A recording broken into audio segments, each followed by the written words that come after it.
Class 12 के प्यारे बच्चों ध्यान दें। फीस के चैप्टर से मैं कुछ क्वेश्चन लेकर आया हूँ ऑब्जेक्टिव। इसको सुने, समझे और इससे लाभ उठाएं। हो सकता है एक 2025 के लिए इम्पोर्टेंट हो सकता है। तो अब अपने स्क्रीन पर जो क्वेश्चन दिया हुआ है वो ऊष्मा का संचरण पार्ट से लिया गया है, चैप्टर से लिया गया है।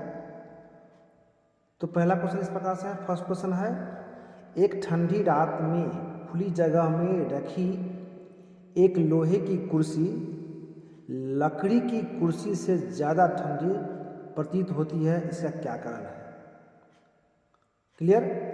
एक ठंडी रात है, एक लोहे की कुर्सी है और एक लकड़ी की कुर्सी, वुड की चेयर है। इन दोनों में सबसे ज़्यादा ठंडी प्रतीत जो होती है, इसका क्या कारण है? कारण है ऑप्शन 4 दिया हुआ है, ऊष्मा चालकता में अंतर, बी में है विशिष्ट ऊष्मा धारिता में अंतर, सी में है ताप में अंतर और डी में है ऊष्मा के में अंतर।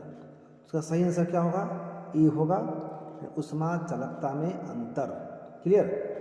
क्वेश्चन नंबर 2 इस प्रकार है, ऊष्मा चालकता का मात्रक क्या है? ऊष्मा चालकता का मात्रक क्या है? तो इसका में 4 ऑप्शन दिया हुआ है, ए बी सी और डी दिया हुआ है। तो बच्चों इसका सही आंसर क्या होगा?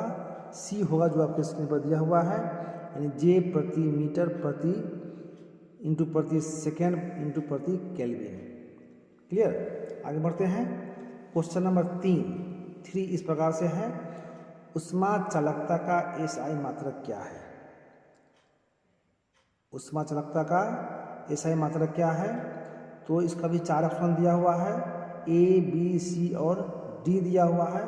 तो इसका सही आंसर होगा बी, यानी डब्ल्यू प्रति मीटर इंटू प्रति केल्विन। क्लियर? क्वेश्चन नंबर 4 इस प्रकार है, सूर्य से ऊष्मा हमें प्राप्त होती है, वो किस विधि से प्राप्त होती है बताना है। क्लियर? सूर्य से हमें ऊष्मा किस विधि से प्राप्त होती है? बच्चों इसमें 4 ऑप्शन दिया हुआ है। पहला ऑप्शन दिया हुआ है, ए चालन विधि से, बी संवहन विधि से, सी विकिरण विधि से और डी प्लाज्मा विधि से। क्लियर?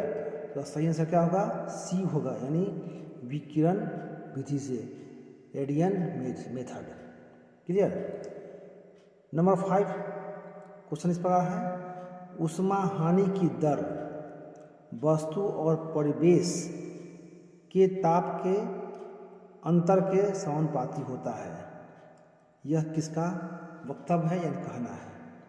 इसमें 4 ऑप्शन दिया हुआ है, ए डाल्टन के नियम का, बी स्टीफन के नियम का, बी है स्टीफन के नियम का, सी है न्यूटन के शीतलन नियम का और डी है किर्चहॉफ के नियम का। तो बच्चों इसका सही आंसर क्या होगा? सी, ऑप्शन सी है न्यूटन के शीतलन के नियम का। धन्यवाद। इस क्वेश्चन को ठीक से देखें, बार बार सुने और अपने बच्चों को शेयर करें और इस चैनल को लाइक और सब्सक्राइब अवश्य किए ताकि मेरा वीडियो आप तक पहुंच सके। धन्यवाद।